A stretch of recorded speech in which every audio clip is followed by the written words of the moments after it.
Rechecking का form लगाना एक बेटर ऑप्शन इसलिए। नमस्कार दोस्तों, मैं एडवोकेट निर्मल सिंह स्वागत करता हूं आपका द लीगल स्प्रिट चैनल पर। दोस्तों, all India bar examination result आ भी चुका है। आपने एनरोलमेंट सर्टिफिकेट अपलोड भी कर दिया होगा और शायद अगर आपका रिजल्ट नेगेटिव रहा होगा तो मैंने एक वीडियो बनाया था, उस सजेशन आपके लिए था कि आपको अपना रीचेकिंग का फॉर्म भरना चाहिए। अगर आपने भरा था तो उसका रिजल्ट फर्स्ट फेज़ वालों का रिजल्ट भी आ चुका है। एक वीक के अंदर उनके जो रजिस्टर्ड मेल आईडी है उसके ऊपर रिजल्ट आने वाला था। शायद कुछ कैंडिडेट्स का आ गया है और कुछ कैंडिडेट्स का नहीं आया है। तो हम बात करते हैं इस वीडियो में कि कुछ कैंडिडेट्स जो पॉजिटिव रिजल्ट आया है और जो पास हो गए हैं, इसके अलावा कुछ कैंडिडेट्स जिनका नेगेटिव रिजल्ट आया है और वो फेल हो गए हैं, तो अब उनके पास में क्या ऑप्शंस हैं। तो दोस्तों, बार काउंसिल ऑफ इंडिया ने all India bar examination site के ऊपर एक नया नोटिफिकेशन जारी किया है, जिसमें सेकंड चांस दिया है आपको रीचेकिंग फॉर्म भरने के लिए। अब ये मेन तो रीचेकिंग फॉर्म के लिए जो सेकंड चांस है, ये किन लोगों के लिए है? ये उन लोगों के लिए है जिन्होंने एनरोलमेंट सर्टिफिकेट अपना अपलोड नहीं किया था और उनके लिए चांस था कि वो एनरोलमेंट सर्टिफिकेट अपना अपलोड करें 15 तारीख तक। जिन कैंडिडेट्स ने 15 मई 2023 तक अपना एनरोलमेंट सर्टिफिकेट अपलोड किया है, उनका रिजल्ट 20 मई 2023 तक आ गया है। और जिन कैंडिडेट्स ने 25 मई तक अभी डेट है एनरोलमेंट सर्टिफिकेट अपलोड करने के लिए, तो जो कैंडिडेट्स 25 मई तक एनरोलमेंट सर्टिफिकेट अपलोड करते हैं उनका रिजल्ट 30 मई तक आ जाता है।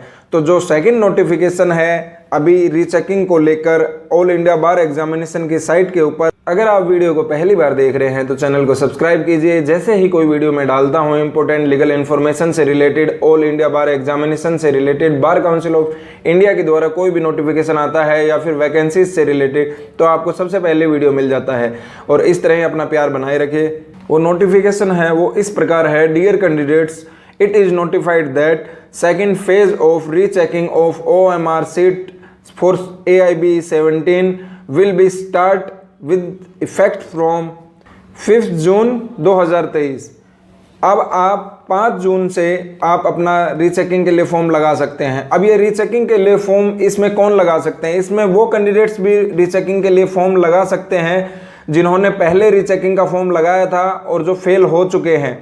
अगर आप फेल हो गए हैं तो आप फिर से रीचेकिंग का फॉर्म लगा सकते हैं। बहुत सारे कैंडिडेट्स हैं जिनके मेरे पास में टेक्स्ट भी आ रहे हैं, मेल भी आ रहे हैं, कमेंट्स भी आ रहे हैं। वो कह रहे हैं कि सर हमारे 60 क्वेश्चन ठीक हैं, हमारे 65 ठीक हैं, हमारे 45 ठीक हैं, हमारे 50 ठीक हैं, लेकिन हम रिजल्ट में फेल हैं।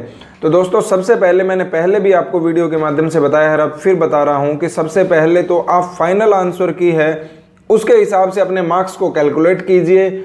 और अगर आपको लगता है कि आप पासिंग स्कोर एक्वायर कर रहे हैं तो उसके बाद में आप अपना रीचेकिंग का फॉर्म लगाइए। रीचेकिंग का फॉर्म लगाना एक बेटर ऑप्शन इसलिए है क्योंकि रीचेकिंग के फॉर्म की जो फीस है वो मात्र 200 रुपये है। ये कोई बड़ा अमाउंट नहीं है।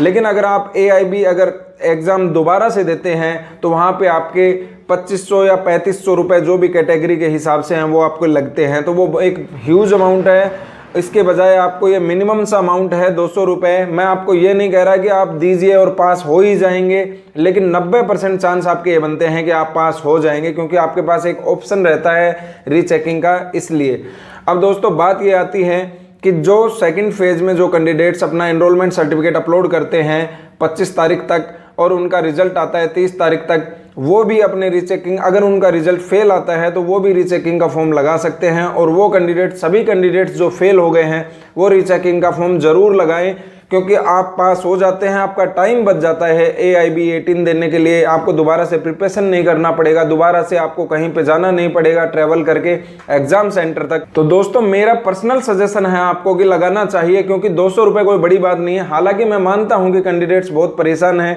वो कह रहे हैं कि अचानक से बार काउंसिल ऑफ इंडिया ने कट ऑफ बढ़ा दिया है। तो दोस्तों, इसके ऊपर हम कुछ भी नहीं कर सकते हैं क्योंकि इसके बारे में नॉलेज किसी को नहीं थी, ना ही कोई नोटिफिकेशन आया था।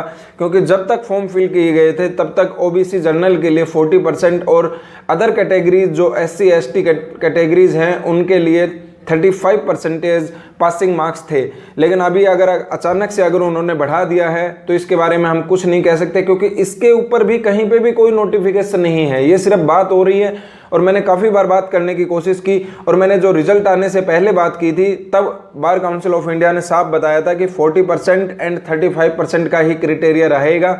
लेकिन अभी वहाँ पे बात नहीं हो पा रही है, कुछ अच्छा रिस्पॉन्स नहीं मिल पा रहा है। जैसे ही अगर कुछ मिलता है तो मैं आपको बताता हूँ। लेकिन दोस्तों, अगर उन्होंने कट ऑफ बढ़ा भी दी है तो हम कुछ कर नहीं सकते हैं, क्योंकि इसके बारे में कोई नोटिफिकेशन नहीं था, हमें पहले से कोई सूचना ही नहीं मिली थी। अगर आपके 35 आ रहे हैं तो उसके साथ में आपको एडजस्ट करना होगा, और अगर आपके 47, 48, 50 तक आ रहे हैं और फिर भी आपका रिजल्ट फेल है तो आपको रीचेकिंग के लिए मस्ट फिल करना होगा फॉर्म। OMR सीट अपनी रीचेक करवाइए, चांसेस हैं 99% के आप पास हो जाएंगे। मैं आप सभी के लिए विश करता हूं कि आप सभी कैंडिडेट्स पास हो जाइए और आपको AIB 18 ना देना पड़े, और आप अपने प्रैक्टिस जारी रखिए। दोस्तों, COP को लेकर भी बहुत सारे कैंडिडेट्स हैं जिनके सवाल हैं कि सर COP कैसे मिलेगा, कहाँ मिलेगा, क्या क्या डॉक्यूमेंट्स लगेंगे, किस तरह से हम COP को लेके आएँ। तो इसके ऊपर मैंने एक कंप्लीट वीडियो बनाया हुआ है, आप AIB प्लेलिस्ट में जाके भी देख सकते हैं। मेरे चैनल को सब्सक्राइब करके आप वहां पे देख सकते हैं। दोस्तों, अगर आप मुझे पहली बार देख रहे हैं और चैनल को पहली बार विजिट कर रहे हैं तो सबसे पहले आपको चैनल को सब्सक्राइब करना चाहिए, क्योंकि मैं इस तरह के और इम्पोर्टेंट वीडियोस बनाता रहता हूं। जो भी AIB या बार काउंसिल ऑफ इंडिया की तरफ से नोटिफिकेशन आता है। और आपको वीडियो कैसा लगा आप कमेंट करके ज़रूर बताएं। अगर आपको अच्छा लगा या बुरा लगा, लेकिन आप कमेंट ज़रूर करिए दोस्तों, क्योंकि आपके कमेंट से हमें पता चलता है कि हम किस तरह का काम कर रहे हैं। जो भी इन्फॉर्मेशन थी मैंने इस वीडियो के माध्यम से बता दी है। अगर आपकी फिर भी कोई क्वेरी रहती है तो आप मुझे मेल करके या फिर कमेंट करके मुझे बता सकते हैं। तो दोस्तों, वीडियो में बने रहने के लिए धन्यवाद। जय हिंद, नमस्कार दोस्तों।